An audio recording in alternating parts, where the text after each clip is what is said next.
Hello and welcome to jasonnewland.com. My name's Jason Newland.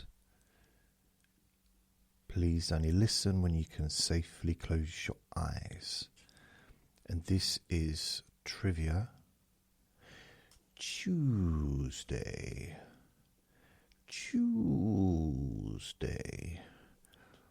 What would you choose? I'd choose Tuesday. The only day of the week that you actually choose. I'll stop with that silliness. This is Trivia Tuesday. Let me bore you to sleep. My name's Jason Newland.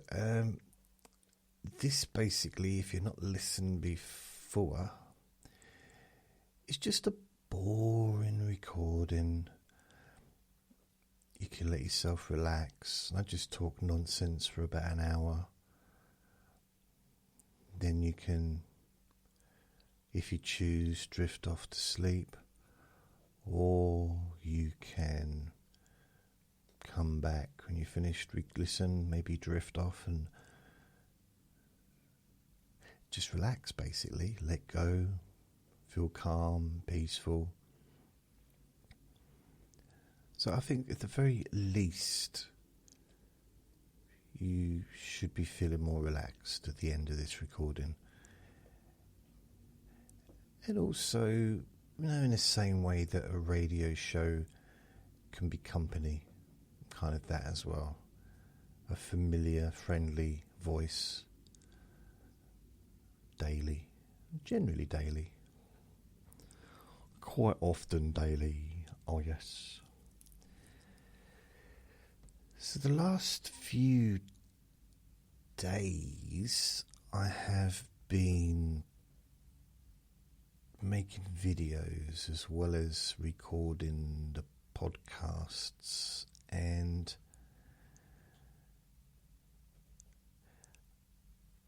I still don't think I'm going to continue with the videos.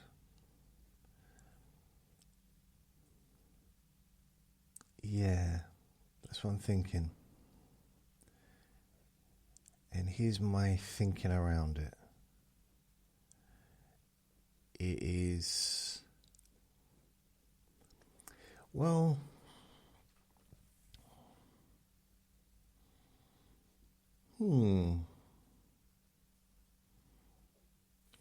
I think it's the time it takes. I know there's a setting up that takes a bit of time, but the processing, the editing, it's hours and hours and hours it takes to, do a video.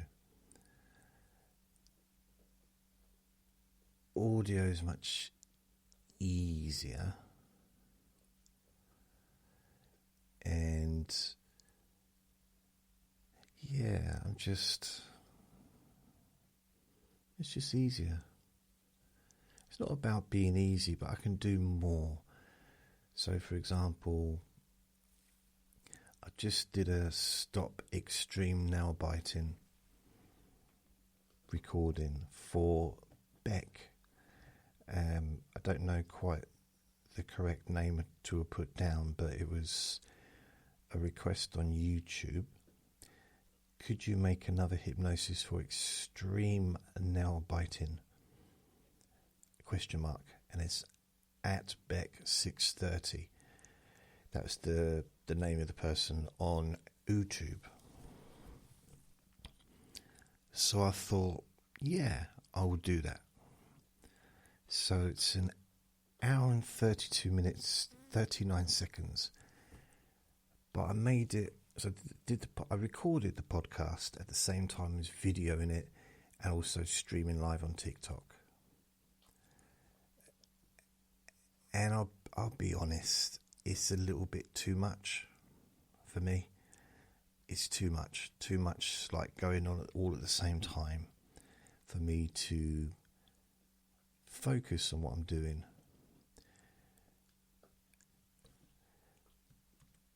I don't really think I need to be doing that much. I think just the audio is enough. And also, as I'm thinking about it, doing lots of different versions of the same recording, it means things get lost. So, I'd prefer to just do a recording, and hopefully it's long enough to do the job, if that makes sense.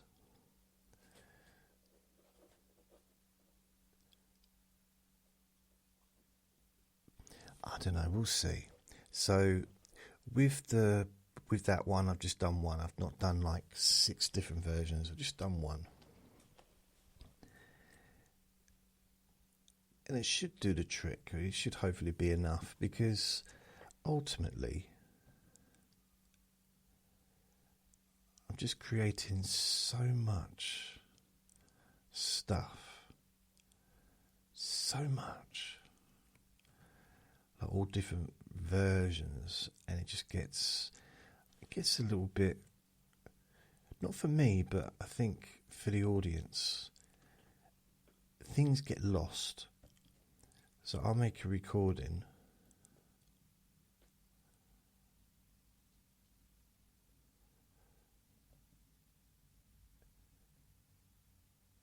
and then I won't, you might, it's just kind of, the next 6 will come, and then the next 6 will come, and they'll be pushed down, and people that maybe would have benefited from that particular recording won't have done.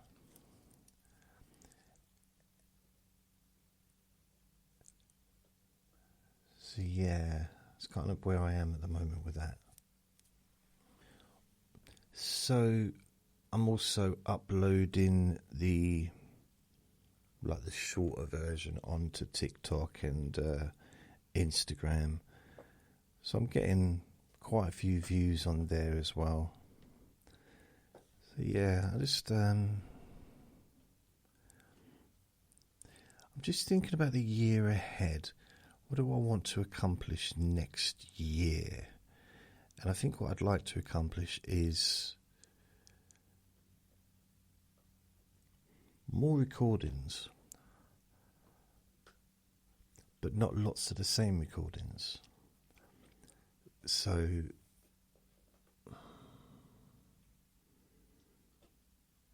I kind of know what I mean when I say that, but at the same time I'm not sure. I'm tired.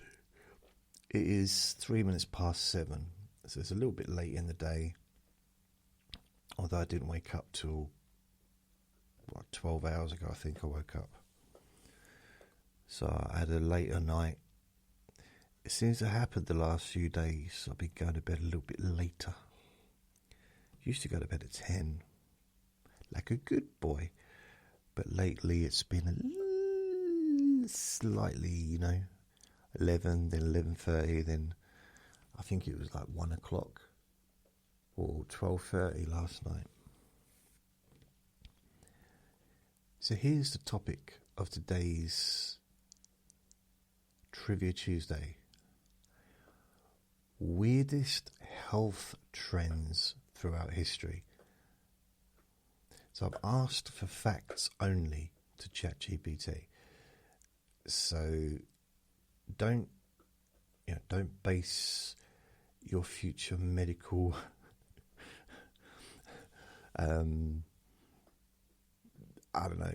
your future medical treatment upon what I'm about to tell you, because they might be health trends, but it doesn't mean they were necessarily good for people. I mean, if you look at belief systems, it's not necessarily everything that we read in books or are taught at school. Not everything's useful, is it? So let's have a look. So bloodletting was used for over 2,000 years to treat almost every illness. 2,000 years.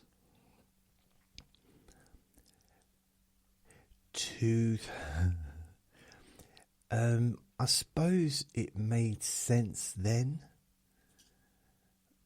but yeah, it's not used anymore. I don't think. I mean, I imagine the idea if someone's got blood poisoning, you just get some of that blood out, you know. But yeah, I don't think that I really appreciate quite how lucky I am having been born now. I say now, you know, within the last century compared to, I don't know, 500 years ago, maybe. I mean, 500 years ago, where would I be? Living on the streets at best, probably.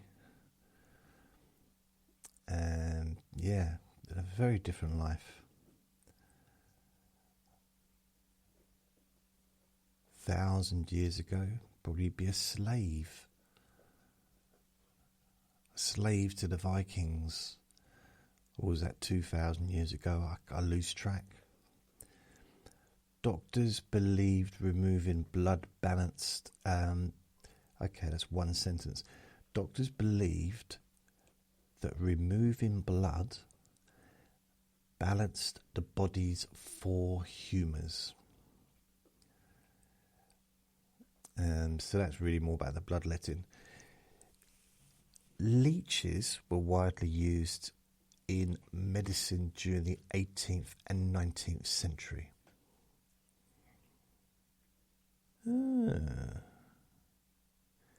18th and 19th century?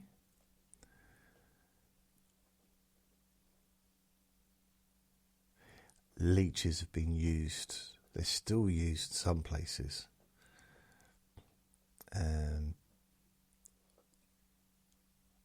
sure boxers used to have leeches put on their ears or something. Or didn't they use leeches to clean wounds? Yeah, I think that because... Oh no, I'm thinking of maggots, sorry. So leeches anyway. Bloodletting was still practiced in parts of Europe into the late 1800s. Okay. Mercury was prescribed for constipation, syphilis and skin diseases. Well, this is lovely, isn't it? I didn't expect to be saying constipation, syphilis and skin diseases during this recording. Well, I have now. Just shows you anything's possible. Mercury was also an ingredient in teething powders for babies. Oh. Yeah. Oh, this next one is kind of interesting. I wonder if you can guess what the first word is in this sentence. Okay. So the first word, and then, was consumed in small doses as a health tonic in Victorian Europe. Any guesses? Tick tock, tick tock. No? Arsenic. Arsenic was consumed in small doses as a health tonic in Victorian Europe.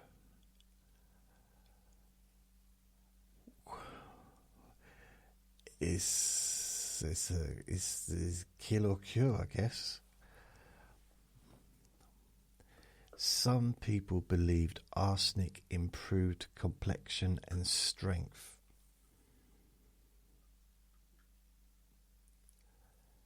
I don't know enough about arsenic to really, have a hugely informed opinion. But it won't stop me. I don't know, but I just thought it was poison. That's all I know about it. See it in movies, people have it and they break it and stuff, and then they go, ooh. Mummy powder? No. What? Ground human remains was used as medicine in Europe. It was thought to cure headaches, bleeding, and epilepsy. I'll be honest with you, if I had a headache, if you had a headache and your parents said, okay, we'll go and get the mummy powder, and you knew it was ground human remains, you'd be like, that's fine, my headache's gone now, I'm okay. Thanks anyway.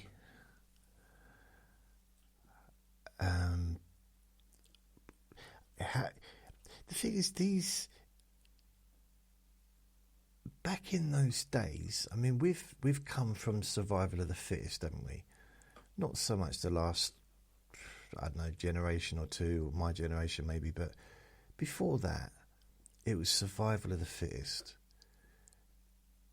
People that weren't physically able to look after themselves generally weren't. Maybe people old age and when they're born, but people that weren't physically able to be strong and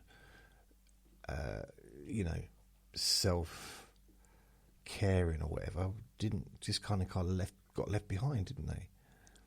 Hundreds and thousands of years ago. So some of these things, like, they must have had something in it. Must be something in it for it to continue for hundreds or thousands of years. It's like people that lived off the land, they knew which mushrooms they could eat and which ones they needed to avoid.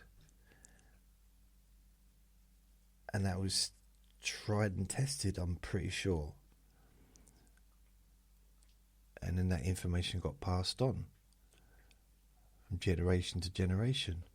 Don't touch those ones because they'll cause you to feel ill or whatever.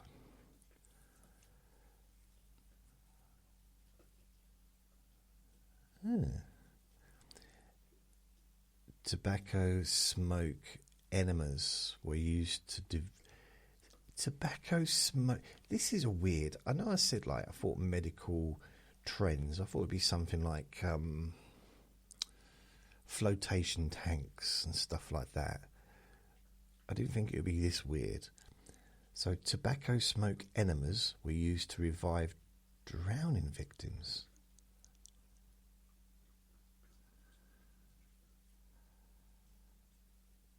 Is that weird? I can't really get my head around that one. So blowing smoke up someone's bum. It's bad enough that you've gone through, the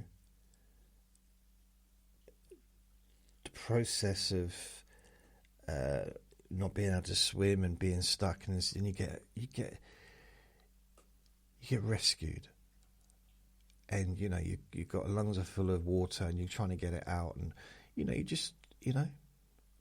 that's enough to take on, I think. And then suddenly, what's going on down there?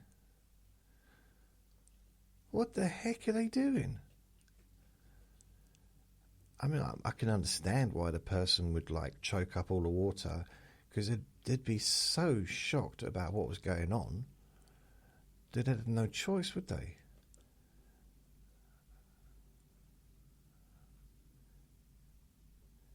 And they probably never got to find out why the person did it, because if someone did that to you, you'd just run and keep running. You'd never turn back. So people just kept doing it. Does it work? Don't know. Well, sure, didn't you ask the person if it worked? No, they won't. They just get up and they run. We never see them again. Did it save their life? Did they recover fully? I don't know.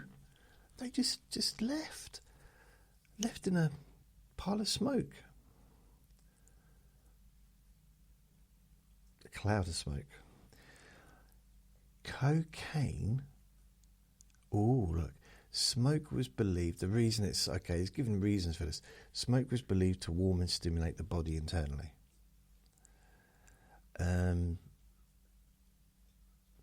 Yeah, I mean, there is something, if you breathe in something warm, it's going to warm your body internally, isn't it? So, but why an enema, though? Why is that the first opening? Why is that the first place they kind of went for? I mean, I'd try the nose first, or the ears, if the mouth's full, you know? Just, yeah. Cocaine was used as a medical anaesthetic and tonic in the 19th century. Yeah, I knew that. It was an ingredient in early cough syrups and toothache drops. Yep, makes sense. This is probably going to sound bad, but I wish it still was. For toothache drop, wow! I tell you what, that's Vinny's hassling me. I don't know what he wants. His dinner's there. He's not eating it. He knows he's got TREEEETS in the kitchen, but he's not having any more because I finally managed to get him to eat his dinner by withholding the other stuff. Now today's gone backwards. So cocaine was an ingredient in earlier cough syrups, toothache drops. You know, there was a time, it is a long time ago, but it's not that long ago when you consider the history of, humankind, where you could just walk into a chemist, pharmacy, chemist, whatever you want to call it, corner shop, and just a dispensary, I don't know what the correct terms were back then, and you could just buy what you wanted when it came to narcotics. It was like buying chewing gum. So yeah, those days are gone. But yeah, it was. It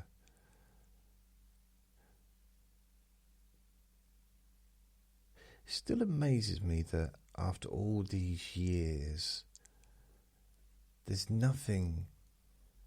They haven't created anything that's any good for toothache. Not really. Not that I've kind of come over.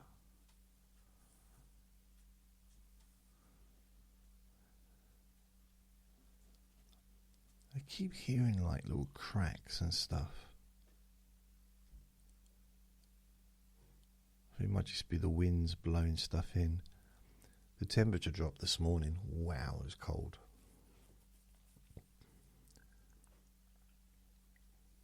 Okay, there's another one. I'm not going to read it out because it's just more serious than the other one. But it was... wow. It begins with H anyway. It was marketed as a non-addictive cough suppressant. Unbelievable, isn't it? Doctors prescribed that stuff for... no way. Doctors described H for children's coughs in the early 1900s.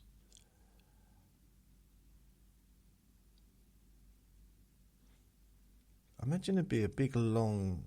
the doctor's surgery would be full, wouldn't it? Be absolutely full. Doctor, he seems to... his cough's not going. He just keeps coming back. Keeps coming back and back and back.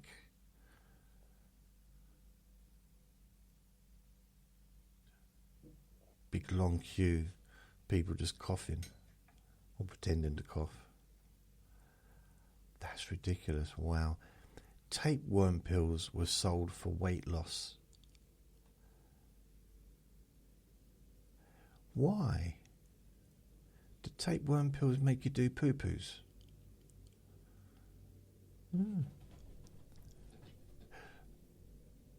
No, they actually had tapeworms in them. People intentionally infected themselves to stay thin.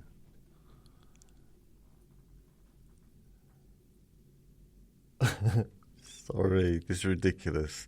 Radioactive water was sold as a health drink in the 1920s. Oh my god.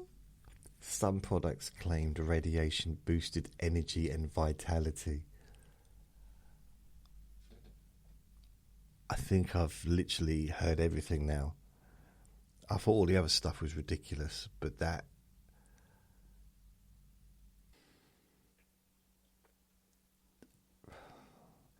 Radium was used in cosmetics, toothpaste and health tonics.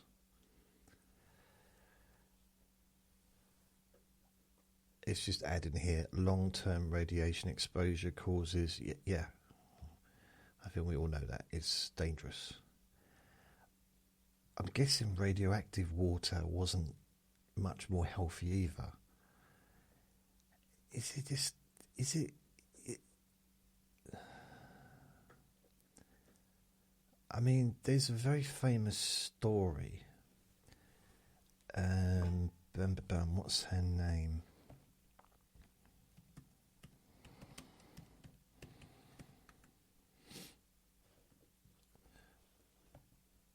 So Mary Curie, and I mean, there's an actual charity around, isn't there, for her?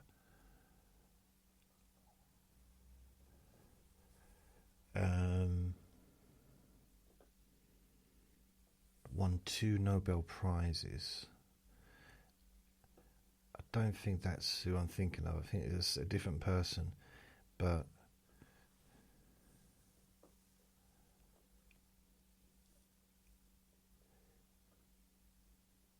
yeah, basically her illness was believed to have been having had long contact with exposure to radiation, causing damage to her bone marrow. So even though she, I guess, changed the world, at what cost for herself? There's also the people who invented the X-ray,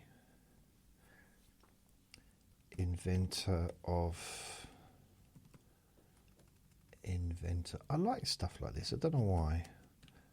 I don't like, some of the stuff, but I quite like the...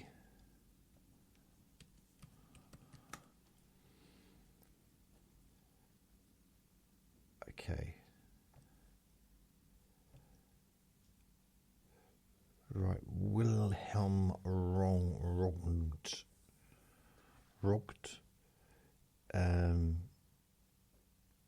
Right, this might not be a...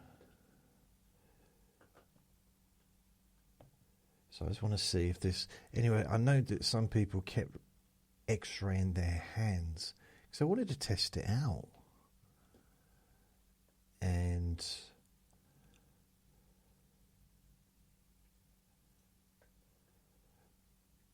Right. It's...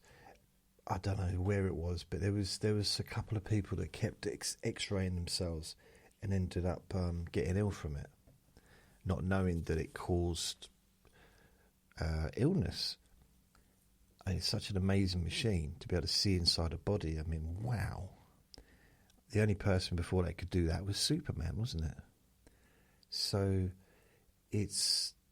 Because people do jokes, don't they? Say, how come I'm out here having an X-ray in this machine and you're all standing behind that glass, protected? It's because they're in that room all day long. You're only in there for 5 minutes. There's a big difference. So they're doing that all day, every day for years and years and years. It's potentially very dangerous. Electric belts were worn to cure impotence and fatigue. I don't know about impotence, but I imagine fatigue would definitely have an effect on it. You know, electric shock is definitely. You're gonna you're gonna feel different. You're gonna have a different state quite quickly. It's been a long time since I was electrocuted, but I don't mean in a bad way. Electric shock, rather. I shouldn't say electrocuted. Electric shock. When I was growing up, electric shocks were regular. Like, you touch a plug and you get electric shock sometimes. Because the electrics weren't, I guess they weren't grounded in the same way they are now. We were very safety conscious in this country now, but back then, I mean, I got a few electric shocks and I didn't like it, I'll be honest. It's such a weird experience. It's a kind of, I felt a bit like having my funny bone bashed, but all the way down my arm. I probably had about 5 or 10 electric shocks growing up. But just obviously very small ones, but still, so definitely, if I was feeling a bit fatigued, a little bit tired before that, I was definitely energized, not in a good way. The belts they delivered mild electric shocks to the body. I mean, don't people use those to try and... I'm sure my friend used to wear a belt on his abdomen in order to stimulate the stomach muscles. I mean, he didn't have an ounce of fat on him, but he was doing this thing, and it was like he was shaking. And I was like, what are you doing that for? I mean, I didn't fancy him, but he had a really good body. He was a manual worker, so he was like, he's a builder, so he was constantly physically active. And I said, no, I didn't study his body. I'm not saying, like, I didn't take photographs when he was in the shower. That's weird. Why did I go there? But yeah, I don't know why. I mean, I was really slim at the time as well, actually. But I thought, why are you electrocuting your tum-tum? I didn't understand it. Magnetic bracelets were promoted to improve circulation. Now, I remember magnetic bracelets. That's not such a long time ago. Apparently, magnetic therapy dates back thousands of years. I mean, hypnosis kind of came from magnetic kind of idea of magnetism. Snake oil was sold as a cure-all medicine. I've been called a snake oil salesman. Yep, many times over the years, because that's what I'm doing. I'm selling, well, first of all, I'm not selling anything, am I? But yeah, snake oil, because it's a cure-all, and it doesn't work, and it's just there. Amazing. Some of the things I've been called, and not on like TikTok or those places where it's just, there's people just being rude for the sake of it. I'm talking, like in groups that are supposed to be almost professional. Some snake oil products contained no snake oil at all. Drinking urine was believed to cure illness in several ancient cultures. I know people have drunk urine. Like, in the last 30 years I've known people who have done that. And it is supposed to be good for you. I remember kept telling me, I said no. And I said, besides, if I was going to do it, I'd drink my own.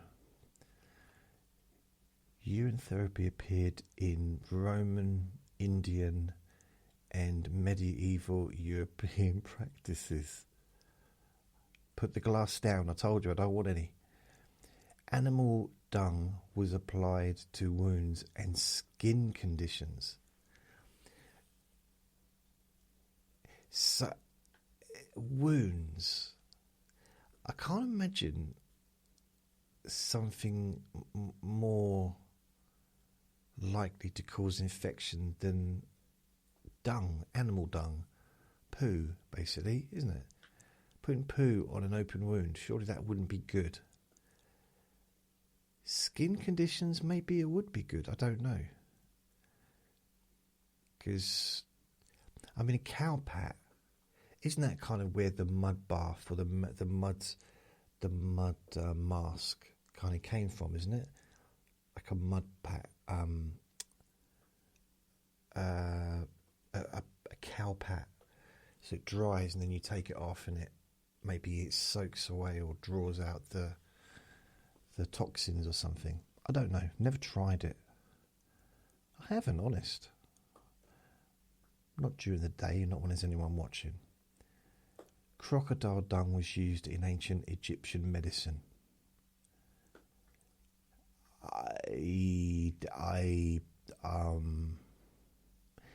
Okay. Trepanation. Oh my goodness. Involved drilling holes in a certain part to release evil spirits. Evidence of trepanation dates back over 7,000 years. Isn't it weird that things like that we now look upon as being ridiculous, but other things that are also thousands of years ago we look upon as being factual? It's just like you're going to choose which one you want to be factual, which one you want to be ridiculous. I like to have an open mind, but please don't drill holes in my head. Please, if you don't mind, I'll give it a miss today. In fact, if I have to choose, I'll have that glass of urine, thanks. Evidence, okay, some patients survived the procedure. I mean, you release the evil spirits, but you don't, I mean, what's the point in doing that if you don't survive it? Is it a whole like the witches, you know? If they drown, then they're not a witch.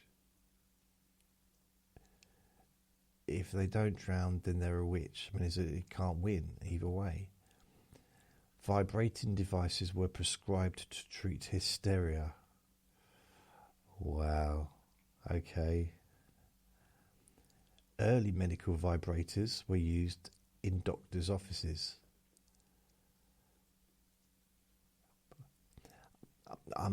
It must have been. Okay, I'm going to be very careful with my wording here.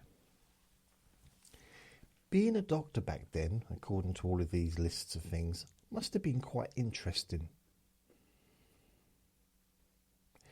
You'd go home at the end of the day, wouldn't you? And maybe you had got a partner and how was your day, dear?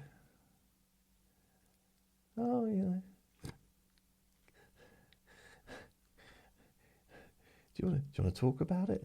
No. No one wants to talk about it. You just, honestly, I should write a book. Fasting cures involved consuming only water for weeks. Some fasting clinics opened in the 20th century. People still fast though, don't they? It's weird that it's called fast when if you go without food for any amount of time, time goes exactly the opposite way. It goes slowly. The longer you go without eating, the slower time goes. The hungrier you get, the longer that hour lasts. And then the next half an hour lasts twice as long as the last hour. So it's a way to distort time.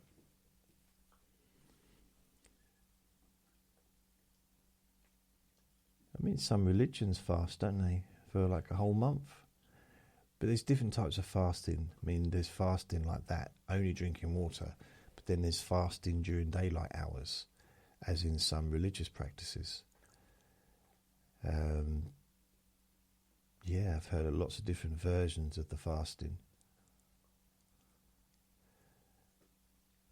Goat gland transplants were used to restore youth and virility.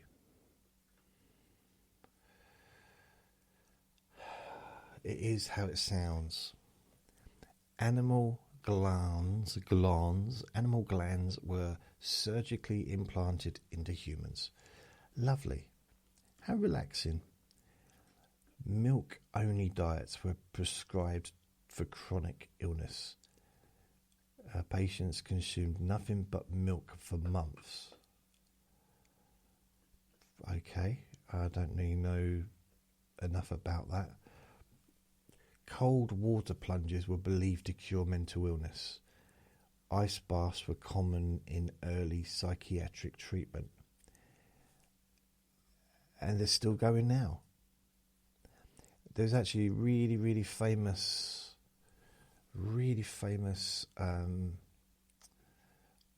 ice water plunger.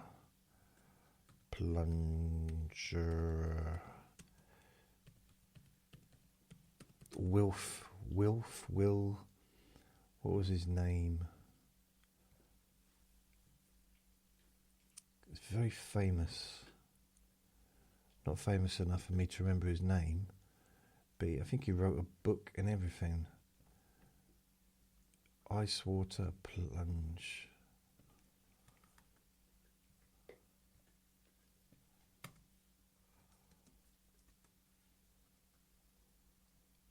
Why is it hiding from me? Will? Sure, it starts like a W-I-L. Willy Wonka. It's not going to be Willy Wonka, is it? Why would they come up with stuff like that?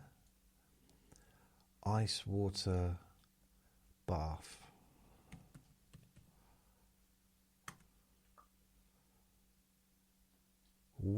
Okay, Wim Hof, okay. So he promoted getting in and out of the ice bath.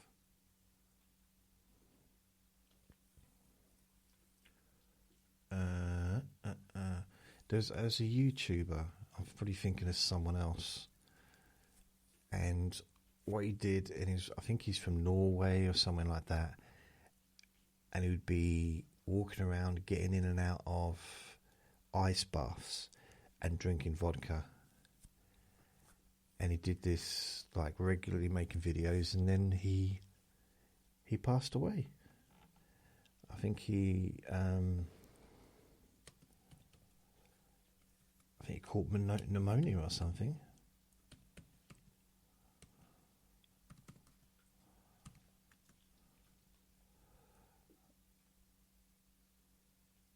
Just having a look.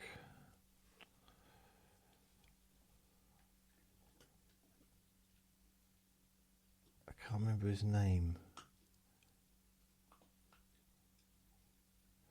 Right, I can't remember his name, but he really, I used to watch him.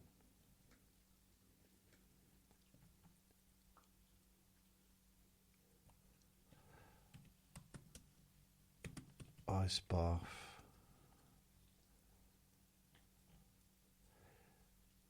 The only time I've ever been in an ice bath was when I was at the... it was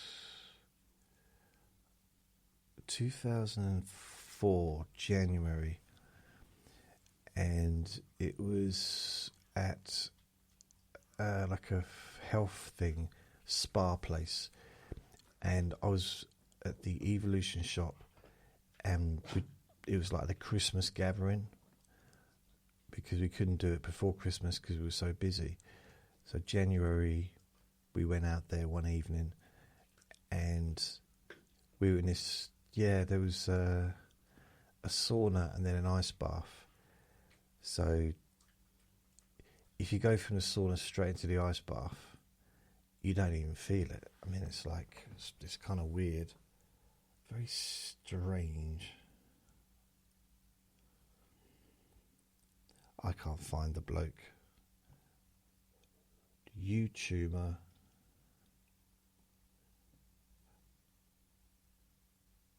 Right. Famous YouTuber. 2021. So as a famous YouTuber.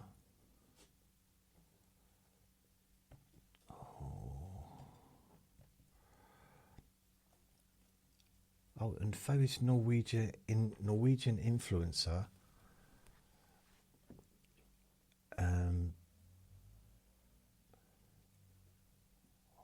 Yeah, he was always used to drink vodka.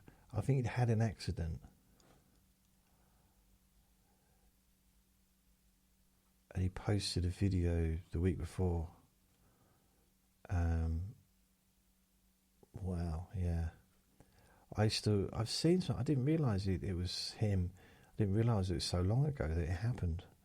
Because I've seen these videos and I've discovered, like, recently that he was not here anymore. But he was getting in and out of the ice bath and lakes and stuff in Norway, and then drinking, I think, out of a bottle of vodka, saying "Schroll" or something like that, and then his hobby of getting in and out of ice lakes that's what kind of ended his time. The thing is, ice water, I imagine it's one of those things you have to build yourself up to tolerance-wise, but at the same time also have someone with you. You know, someone to look after you, just to keep care, just in case if someone got cramp or something, just have someone to come and help you if you need help, rather than being in the middle of nowhere on your own. I don't know, that's what I think. But then I suppose if you want to be in nature on your own, then you might not want someone to be in there with you.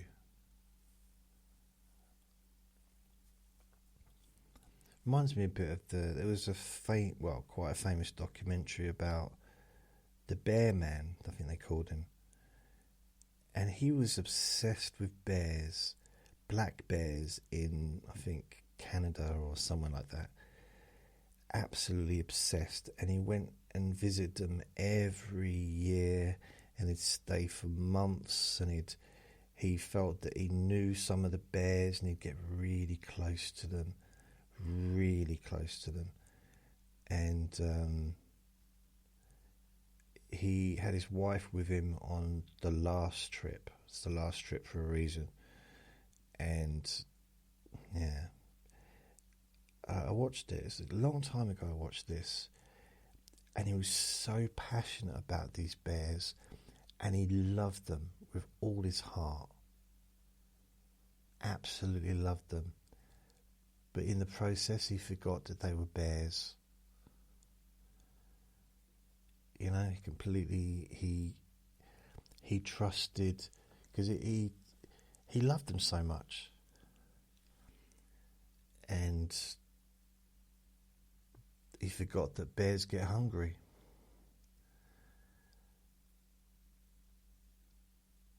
Cornflakes, going from bears to cornflakes. Cornflakes were invented to reduce sexual desire. To reduce? Why would you want to reduce it? I can't remember even having any. I mean, I'm sure I did at one point. Not cornflakes. The diet was part of a moral health movement. Oh, God. There was periods in our history where everyone was moral, wasn't it? It's like, oh, nope.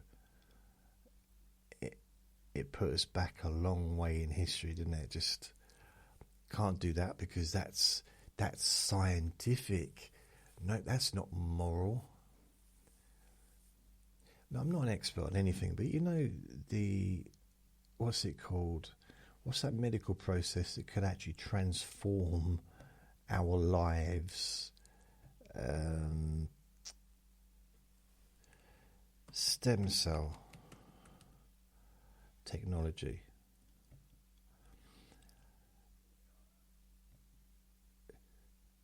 It could actually change, could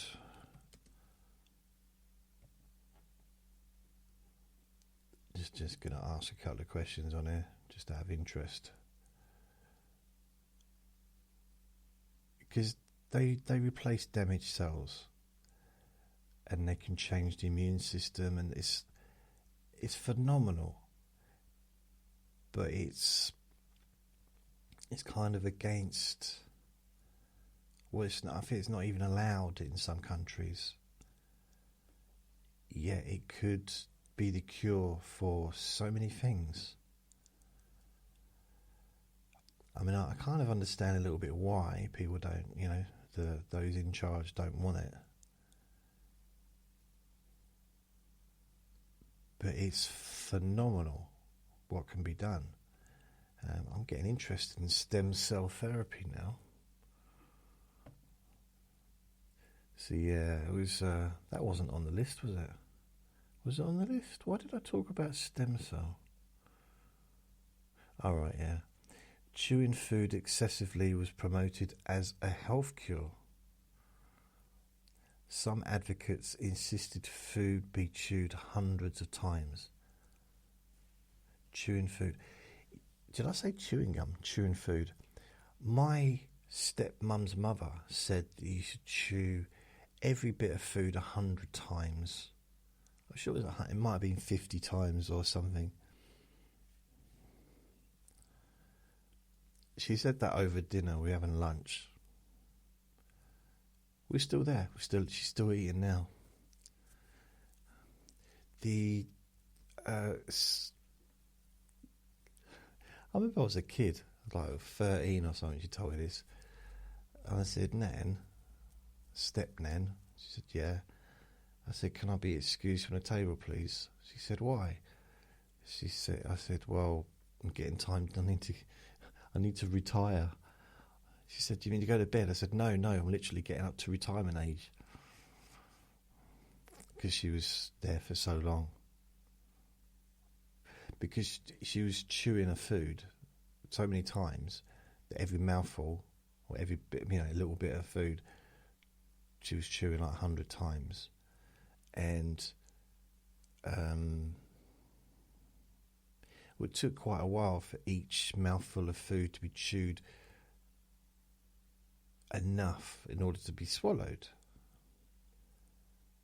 And then the next bit of food would be put in there, and there'd be gaps where she'd be talking, and that was kind of where I was going with that. Is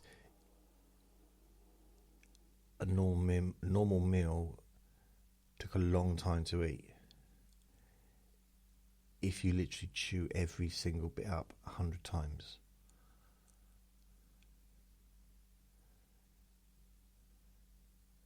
I mean, I was exaggerating, just for effect, I guess. If I was going to do it again, I probably wouldn't say I need to retire, because that doesn't really make sense, because where would I need to go to retire? That kind of happens automatically, doesn't it? I think maybe because I'd already said I was 13, maybe if I said I need to go to work, or I need to go and get married. Don't want to miss my marriage or my wedding, because then that's like suggesting that I'm much older at that point, gone from 13 to maybe early 20s or 30s, because she was chewing so much, 100 times. It might have been 50 times. I'm pretty sure it was 100 times. I mean, can you imagine chewing each bit of food? Because you wouldn't be able to put a whole mouthful in, would you, if you're going to chew? Because you only really chew with the back teeth, don't we?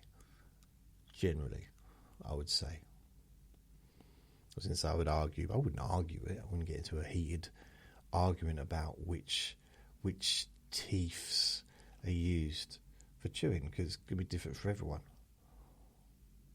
I mean, not everyone has those teeth, so they might have to kind of move around a little bit. So eat a bit like a cow eating grass, from side to side. Or horse. Do horses eat grass side to side? Something like that, don't they? Like move their jaw side to side. Or is it donkeys? But it's okay, whatever it is, anyway. But the main point is that it would take a long time, wouldn't it? If you did that, it would take a long time to eat one meal.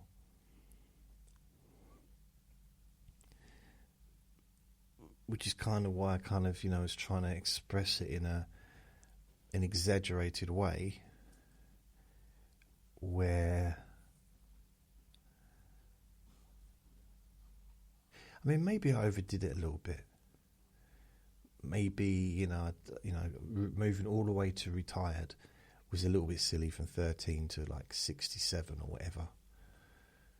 Although when I left school, retirement age was 65. I think it's going to be 67 or 68 for me. So I've still got 12, 13 years. Oh my goodness. I can't believe I'm moving towards retirement age. So that was probably too far of an exaggeration as far as how long it took her to eat a meal. I mean, to be fair, I was actually implying that she was still eating. Hadn't even finished. I mean, in reality, if I had been sitting there for all those years,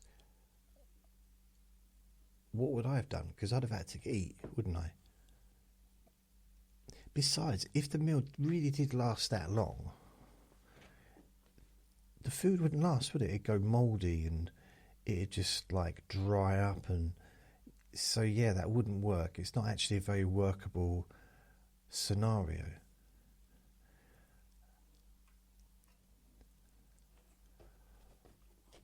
I was just trying to be mildly humorous. I thought, because we've been talking about some weird things in this recording, not realising that I'd be talking about medical conditions and stuff like that. And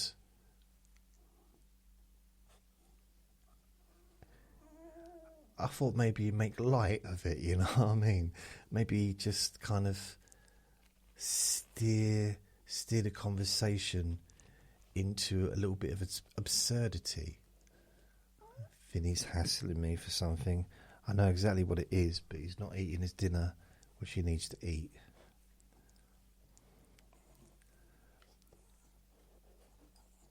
I mean, I don't know how long it did take her to eat her dinner. I mean, how many times do you chew your food before you swallow? What, 1, 3, 2? 1, 2. I mean, it's going to depend on what you're eating, isn't it? If it's chunky, something chunky that's going to take a bit of chewing, then I suppose it's going to take a lot more chews than something like baked beans, which you could potentially just swallow as they are. But I would probably give them at least one chew. But then I don't normally eat baked beans on their own. Usually it's like with toast or with something else. So if I've got eaten something else, I'll have the beans with it. It's almost like a topping, or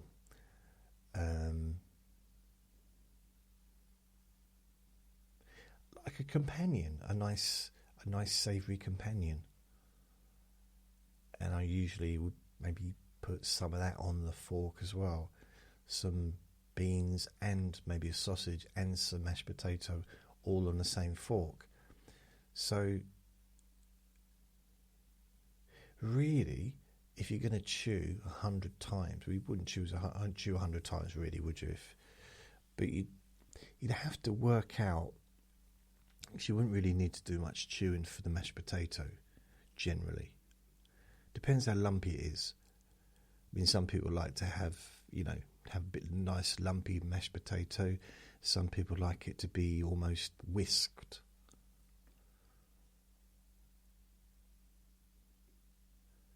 And the sausages, let's say, they'd take more chewing, wouldn't they?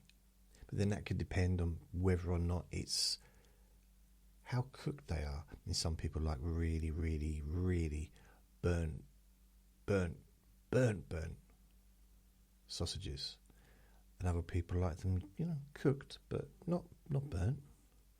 Don't want them burnt, thanks. No, I want my money back. I don't want to eat burnt. But other people are like, yeah, give it to me, burnt, baby. So you got three different textures to chew.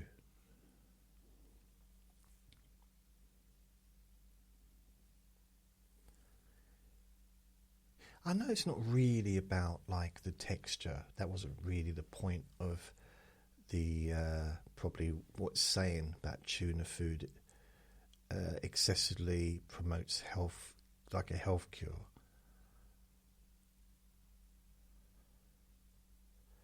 But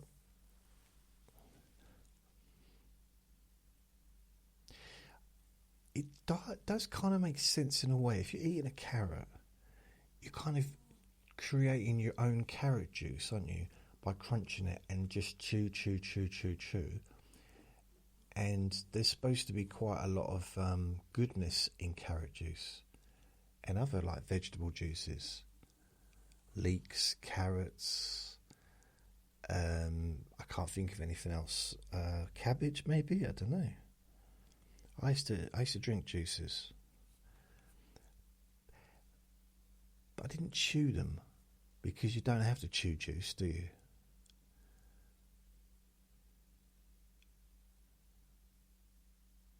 So maybe the chewing is actually good for getting the vitamins out. It helps to release the vitamins from the food.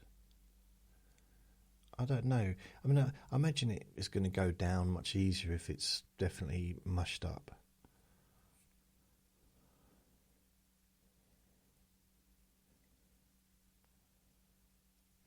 I can't really be judgmental towards her, because she did live to be nearly 100, or just over 100 years old, my stepnan. So she must have known something to, she'd,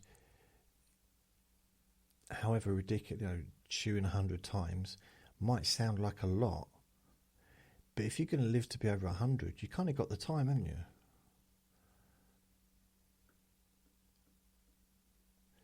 I think it's hard to argue with someone that gets to 100 about anything. Maybe political views. You don't have to agree with everything. I mean, if they're an arsonist, you could say, no, I'm not really into that. Congratulations on getting to 100, but I'm not really into your fascist views. Not that she was a fascist. She's just a slow eater. Not all slow eaters are fascists, and not all fascists are slow eaters. The two are not connected. I don't even know why it's been mentioned.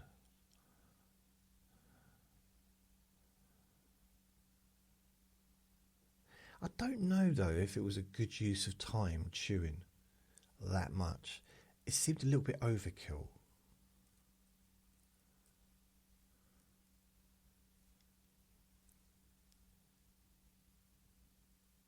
I don't know how much use it is. I mean, if you're going to build a skill in life, is chewing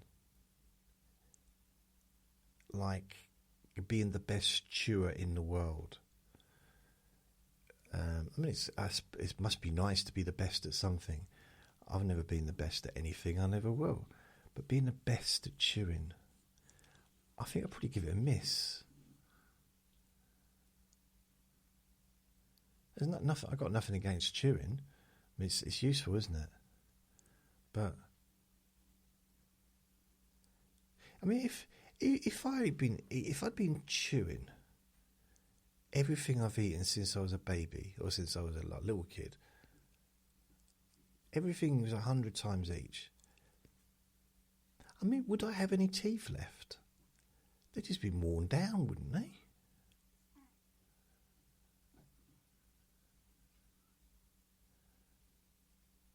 I mean, technically, you'd eat less, wouldn't you? But on another side, you'd be eating all the time because you'd be finishing your dinner, and the next plate comes along for the next meal, and you'd be finishing your evening meal. By the time you finish that, breakfast is ready. So it's like 24 hours eating.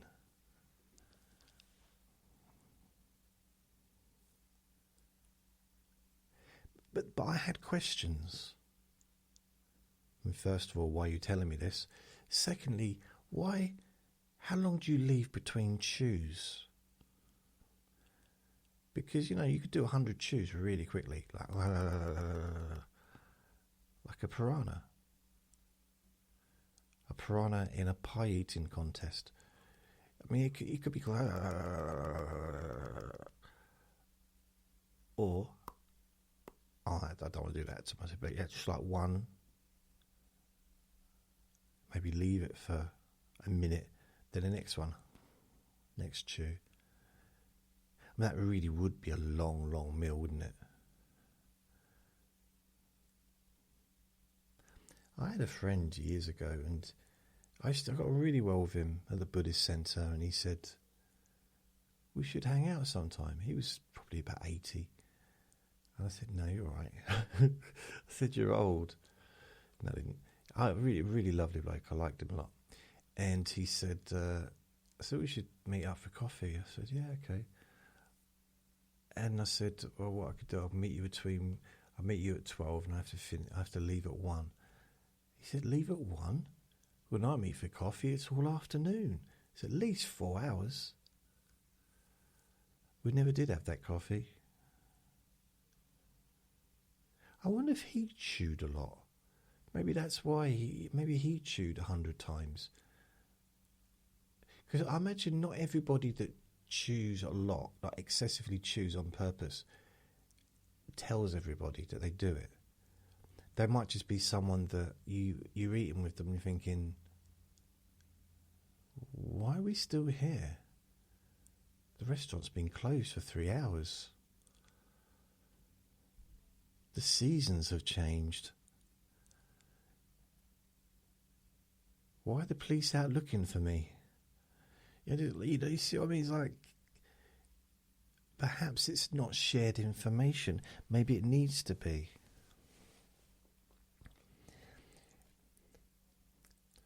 Raw meat diets, Vinny keeps barking. Raw meat diets were believed to increase strength and vitality, and doctors prescribed raw beef juice to invalids. On TikTok, I saw this man, and he eats raw food, like raw meat, every day on TikTok. And I don't mean to be rude, but I swear he looks iller every day. And he just filmed himself eating this stuff for health reasons. But I was like, wow. The thing, he's not eating small amounts either, he's eating huge amounts. Like eggs. Mind you, the eggs looked cooked. That's not raw, is it, if it's cooked? That's a cooked egg. It's not raw egg, is it? Ooh. But I don't know if he looks well. I might be wrong. Lead was used in cosmetics and medicine. Lead poisoning was common but poorly understood. I mean, I guess just the way people learn, isn't it, as a society. Oil pulling, swishing oil in the mouth, dates back thousands of years. It was believed to remove toxins from the body. Oil pulling. I've never heard that before. Mind you, I never was much good at pulling anything. Well, generally. Sun staring was promoted as a way to absorb energy. And then it puts it here like, prolonged sun gazing causes eye damage. Really? I mean, you've only got to look at the sun once to realise that it's probably not good for your eyes. I think most kids learn that at a very early age. You know, like you tell a kid, don't look at the sun. They look. The first thing they do is look at the sun and go, "Ow!" And they're unlikely to do it again because it is painful. Hydrogen peroxide drinking was marketed as oxygen therapy. Internal use causes injury. Wow. And lastly, animal blood drinking was believed to transfer strength and vitality.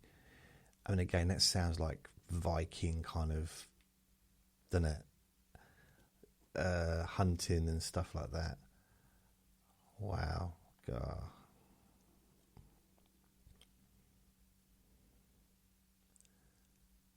I mean, I'm not judging her for chewing that much.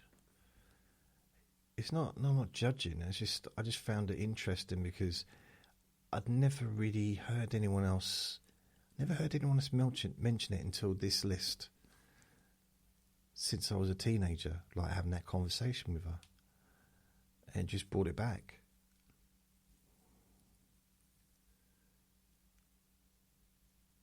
I mean, if it worked for her, it worked for her, didn't it? That's the bottom line, I think, in anything. If something, if it's an ice bath, if it's, as long as it's not like, you know, harmful, whatever is, if it works and it's useful, then cool. So that kind of brings me to the end of the recording. What I'll do is probably edit this in the morning. And I need to get myself some food. Oh, yes. Can't believe it's the 30th of December 2025. Tomorrow's New Year's Eve. Can you believe it? No! So I'd like to say thank you for listening. Remember to be kind to yourself because you deserve to be happy. And be gentle with yourself. You deserve to feel safe. And also remember that you're already enough and you're going to be okay. Lots of love. Bye.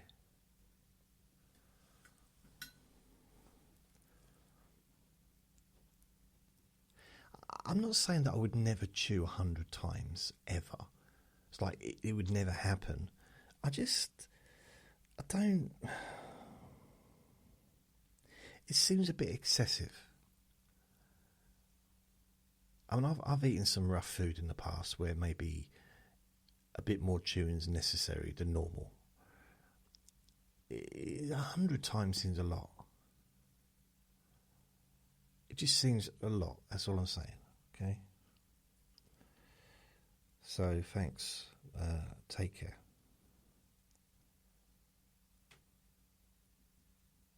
Maybe it wasn't 100 times. Maybe it was 10 times. I just got the, you know, when you got a memory and it's like, I don't know if I'd be surprised for someone to say, make sure you chew 10 times. Because 10 times doesn't seem like a lot. 100 times seems like a lot. 10, above average. You know, it seems like, okay, a bit of excessive, but not enough for me to remember it forever.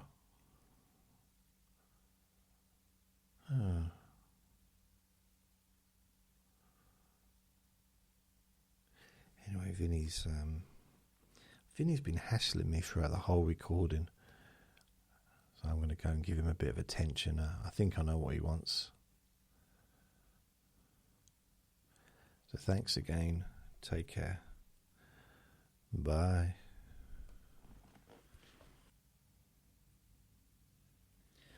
I just don't want you to think that I'm judging her. I mean, she was my step nan, so she was my nan, you know, for 12 years, 11 years or whatever. It just, I don't know, it just reminded me of that, that's all. And there's a lot more of it to her than just, you know, chewing excessively, chewing more than humanly is natural. I don't mean she's unnatural, but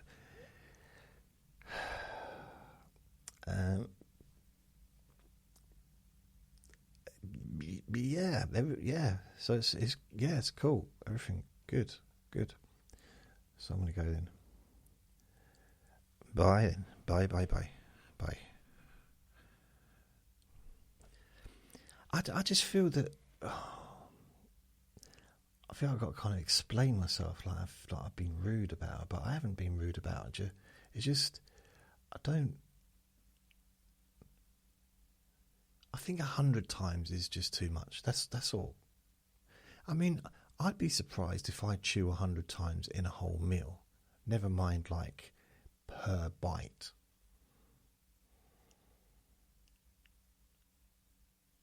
If we all did that, restaurants would make no money. You know, there'd be no time for operations, there'd be nothing, everyone would be too busy eating all the time. In fact, the population would just reduce down to nothing. No more babies.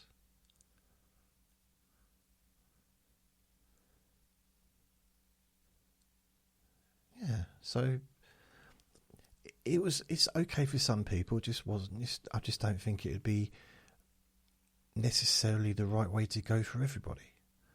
That's all I'm saying. No judgment.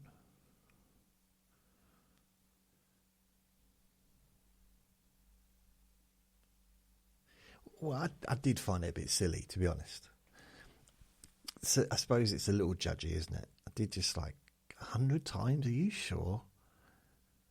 I mean, there's stuff on telly to watch. I mean, what? I mean, you literally have to walk around like a, was it like a horse with what do they call it? A pouch attached to their mouth, so they could just eat all day long.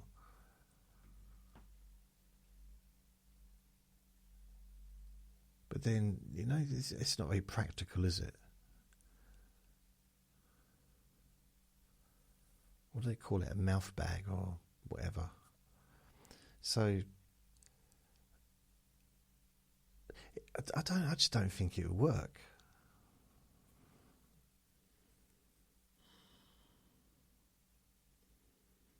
I mean, even if you went down to like 65 times chewing,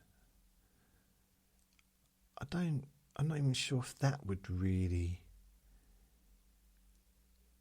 Would that take the edge off? I mean, it's nearly half the amount, isn't it, really? But I kind of get the feeling that if I reduced the chews, I would just chew slower. So the more chews I had, the faster I'd chew. The less chews I would just chew slower. So it wouldn't save any time.